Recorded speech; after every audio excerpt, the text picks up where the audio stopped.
उनमें से एक वृक्ष है जो हर वक्त ऑक्सीजन आपको देता है। तो बोध प्राप्त हुआ कि नहीं हुआ? बुद्ध पूर्णिमा बोध से जुड़ी है कि आपने अपनी कितनी भ्रांतियों को मिटाया है। कितनी ही भ्रांतियां हैं, कितनी ही ऐसी चीज़ें हैं जो बार बार मनुष्य को नीचे गिरा रही हैं। तो आपने उस पर कितना काम किया।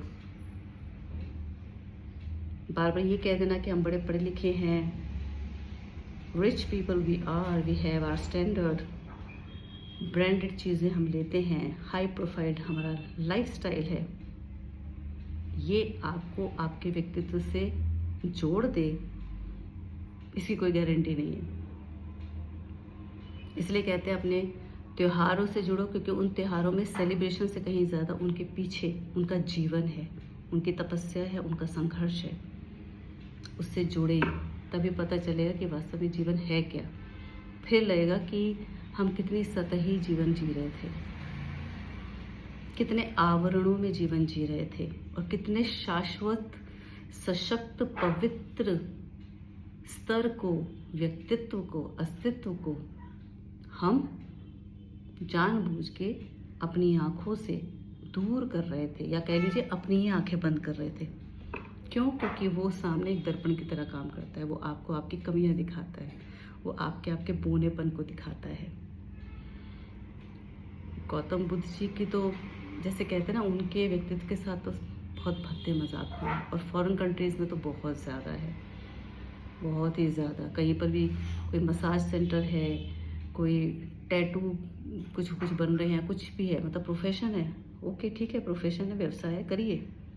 लेकिन किस व्यवसाय में आप किसको कहाँ प्रतीकात्मक रूप में रख रहे हैं, ये उसकी अपनी गरिमा है। व्यक्ति खुद इतना छोटा है कि उसने ऊंचे ऊंचे स्तर के व्यक्तित्वों को भी नीचे ला करके, कंध में ला करके रख दिया है। इसलिए हमारे जितने भी अवतरण है ना, उन सबका लोग बहुत मजाक उड़ाते हैं, बहुत मजाक उड़ाते हैं। तो आपके जीवन के संपर्क में जो लोग आए, बिना ये सोचे कि सामने वाला हमारे बारे में क्या सोचेगा, या हम कोई ऑर्थोडॉक्स बात कर रहे हैं, नहीं, ये सत्य है। और सत्य कभी भी इजीली स्वीकारा नहीं जाता, और सत्य कभी भी मीठा मीठा सा नहीं होता। सत्य सत्य के जैसा होता है, एज इट इज़। या सिंपल कह लीजिए, जैसे मैं ये एक वीडियो बना रही हूँ, नो फिल्टर, कोई आवरण नहीं। मैं चाहती हूँ जो इस वीडियो को यहाँ तक भी देखें, प्लीज़ डू कमेंट। हालांकि नॉर्मली लोग कमेंट्स नहीं करते हैं, सब लोग बड़ा सेफ गेम या सेफ जोन में रहना पसंद करते हैं कि ठीक है, हमें क्या करना है।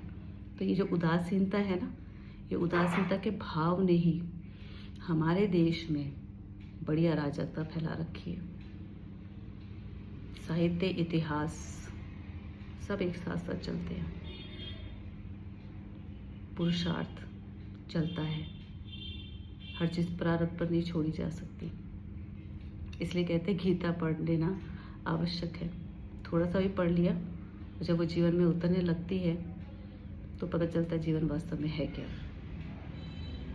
बहुत ग्रंथ है हमारे, बहुत कुछ है।